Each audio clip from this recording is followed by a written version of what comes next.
Oke, baik. Selamat siang dan salam sejahtera untuk kita semua. Perkenalkan kami dari kelompok 3 yang terdiri dari saya sendiri, Hindiana Swastika, Mahendra, Aditya Wiono, dan Nur Afifah. Pada hari ini kami akan membawakan materi diaphragm wall.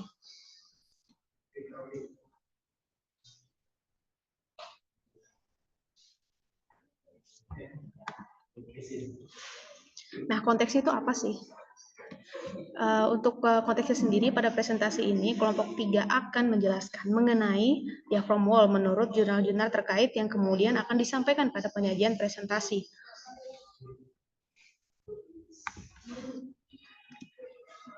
Dan selanjutnya, apa sih sebenarnya diaphragm wall? Nah, apa sih makna dari diaphragm wall sendiri akan dijelaskan oleh teman saya Mahendra Aditya Wiono. Silakan Mahendra. Baik, di sini saya akan menjelaskan tentang diagram wall yang pertama dari jurnal perencanaan konstruksi diagram wall apartemen XYZ. Nah, selanjutnya diagram wall itu apa sih? Yaitu jenis dinding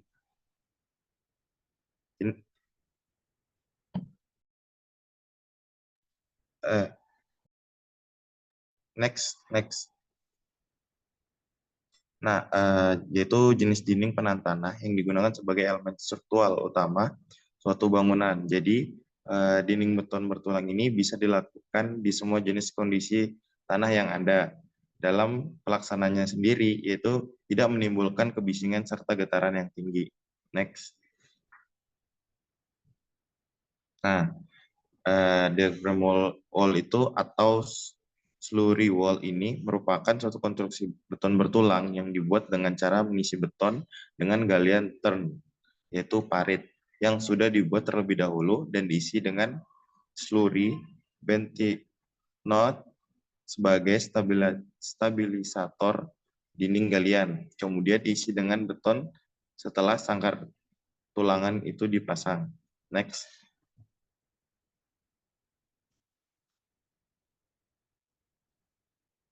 Mungkin, nah di sini selanjutnya akan menjelaskan tentang downhole seismic. Downhole seismic itu apa sih? Yaitu adalah salah satu metode seismic transmission untuk mempelajari dan kualitas tanah atau batuan yang didasarkan pada propagation gelombang seismik dalam batuan atau formasi batuan. Nah, jadi untuk gelombang seismik sendiri terdiri dua jenis berhubungan dengan sifat elastisitas batuan.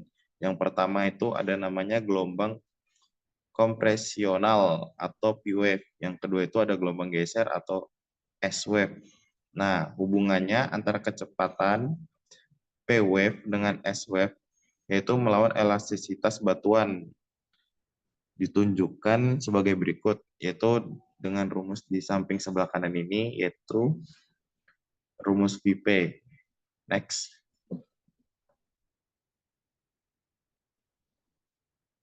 Nah, jadi permasalahannya sendiri yaitu dari jurnal tersebut, yaitu perencanaan pembangunan sebuah gedung memerlukan lahan parkiran yang cukup luas.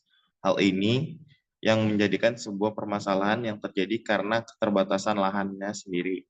Nah, dengan pembangunan lahan terbatas ini tidak dapat memungkinkan untuk pembangunan secara horizontal, melainkan dengan cara vertikal, sehingga lahan tidak menjadi kendala dalam proses pembangunan. Oleh karena itu, dibutuhkan pembangunan secara vertikal ke bawah berupa basement yang akan digunakan untuk sebagai lahan parkir. Next. Nah, selanjutnya ada metodologi. Jadi untuk metodologi yang pertama ada 6 tahapan penelitian. Yang pertama itu dengan dicarinya studi literatur untuk teori-teori yang berhubungan dengan masalah penelitian tersebut. Yang kedua itu mengumpulkan data sekunder dari proyek tersebut. Yang ketiga itu ada analisa parameter tanah untuk mengetahui karakteristik dan klasifikasi tanah dari data tanah tersebut. Yang keempat itu mendapatkan parameter tanah. Selanjutnya akan dihitung kebutuhan penetrasi dalam kedalaman dinding. Penetrasi atau kedalaman dinding. Yang kelima itu perencanaan selanjutnya adalah menganalisa keruntuhan, dan yang terakhir itu yang keenam pembahasan hasil penelitian. Next. Nah, jadi hasil dari jurnal yang direview tadi itu diperoleh kedalaman total diagram wall itu 30,5 meter dengan kedalaman penetrasi 14 meter dan tanah galian 16 meter menggunakan 4 lapis ground akor.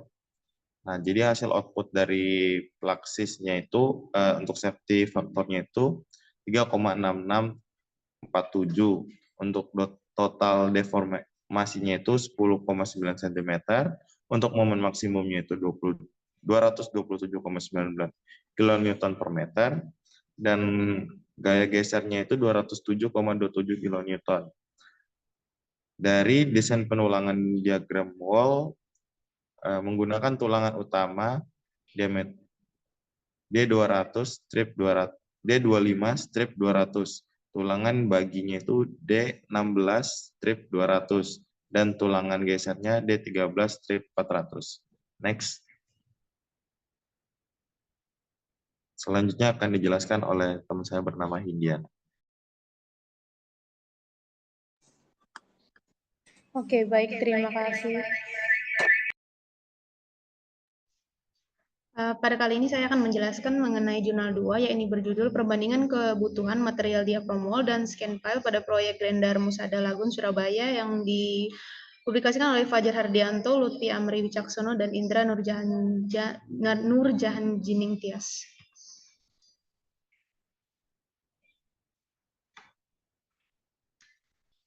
Untuk permasalahannya sendiri, terdapat pembangunan apartemen Grendar Musada Lagun di Jalan Darmasuda Mas Muljoro membawa dampak buruk bagi rumah warga sekitar. Kerusakan yang terjadi pada umumnya adalah retak pada tembok rumah, perencanaan perkuatan pada proyek Grendar Musada Lagun Surabaya menggunakan diaphragm wall dan scan file. Dalam hal ini akan diberikan alternatif perencanaan dengan data dari proyek Grendar Musada dengan capaian deformasi yang direncanakan kurang dari 5 cm untuk mengurangi dampak terhadap rumah warga sekitar akibat dari pengerjaan proyek Grendar Musada Lagun Tower 2. Untuk metodologinya sendiri, dalam hal ini diberikan alternatif perencanaan dengan data dari proyek Grendar Musada dengan capaian deformasi yang direncanakan kurang dari 5 cm untuk mengurangi dampak terhadap rumah warga sekitar akibat dari pengerjaan proyek Grendar Musada Lagun Tower 2. Dinding penahan tanah adalah salah satu cara untuk menahan tekanan lateral tanah. Alternatif yang bisa direncanakan pada dinding penahan tanah proyek Grendar Musada Lagun antara lain dengan perkuatan diaphragm wall dan board pile. Keunggulan yang dimiliki kedua alternatif ini hampir sama. Setelah output program Plaxis versi 8.5 didapatkan, dilakukan kontrol terhadap kedua konstruksi, yaitu konstruksi material, konstruksi oplifit, dan kontrol penurunan tanah. Kemudian disusun estimasi biaya dari konstruksi dinding penahan tanah tersebut. Langkah paling akhir dari penelitian ini adalah membuat kesimpulan dan saran sebagai pengambilan keputusan terhadap konstruksi dinding penahan yang paling efektif dan efisien melalui pertimbangan kekuatan, kestabilan, dan estimasi kebutuhan bahan. Untuk hasilnya sendiri didapatkan pada perhitungan adalah dimensi material, kedalaman dinding, dan deformasi maksimum. Pada diaphragm wall didapatkan ketebalan 2,7 meter dan kedalaman 31 meter dengan deformasi maksimum 4,98 cm. Pada scan file didapatkan diameter file sebesar 1,2 meter dengan kedalaman 31 meter dan deformasi maksimum 4,93 cm. Berdasarkan hasil perbandingan perencanaan dua metode ini yang meliputi deformasi maksimum, kedalaman galian, ketebalan dinding, dan estimasi biaya, dipilih perencanaan dengan menggunakan scan file sebagai dinding penahan tanah. Oke, selanjutnya untuk jurnal 3 bisa dibawakan oleh teman saya Nur Afifah. Baik, terima kasih Indi. Selanjutnya masuk ke jurnal 3 yaitu analisis pekerjaan basement pada metode top-down dengan alat berat yang ditinjau dari aspek teknik, waktu, dan biaya yang ditulis oleh Siti Khairiyah. Next.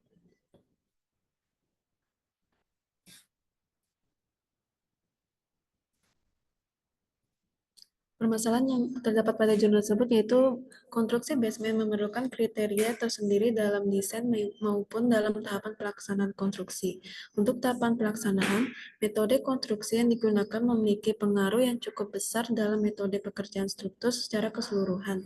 Selain itu, seiring dengan perkembangan teknologi di bidang konstruksi, metode yang dapat digunakan yaitu dengan metode top-down. Pada jurnal ini, penulis mencari tahu bagaimana sih aspek-aspek teknik yang terjadi pada pekerjaan basement, yaitu pada galian dan diafragma wall dengan metode top-down, dan seberapa besar biaya dan waktu untuk pekerjaan penggalian basement dan diafragma wall dengan metode top-down. Metode yang dapat diterapkan yaitu metode top-down dengan pekerjaan basement dimulai dari basement yang teratas dan dilanjutkan lapis demi lapis sampai ke dalam basement yang diinginkan bersamaan dengan pekerjaan galian. Didasari luas lahan yang terbatas dan mencegah pencemaran lingkungan. Next.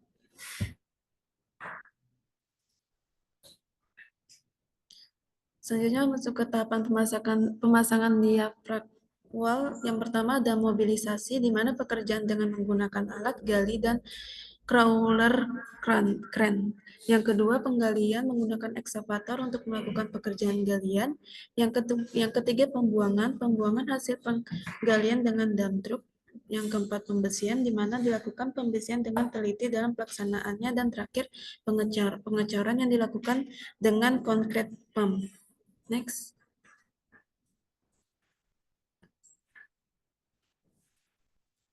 Berdasarkan data dan produktivitas alat berat serta pekerjaan strukturnya pada pekerjaan basement dengan metode top-down yang meliputi penggalian basement dan pemasangan diafragma wall, diperoleh hasil analisa untuk optimalisasi alat berat yang ditinjau dari aspek teknis, waktu, dan biaya. Yang didapat hasil dari aspek teknis yaitu ada pekerjaan galian, pemasangan diagram wall, dan dari aspek biaya yaitu dari aspek biaya pekerjaan penggalian mempunyai total biaya sebesar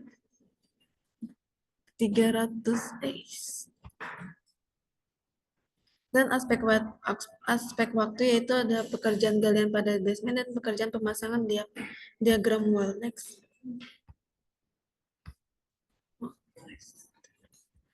Selanjutnya masuk ke daftar pustaka. Berikut daftar pustaka yang kami gunakan untuk review jurnal. Next. Mungkin itu saja yang bisa kami sampaikan. Kurang lebihnya kami mohon maaf. Sekian, terima kasih. Assalamualaikum warahmatullahi wabarakatuh.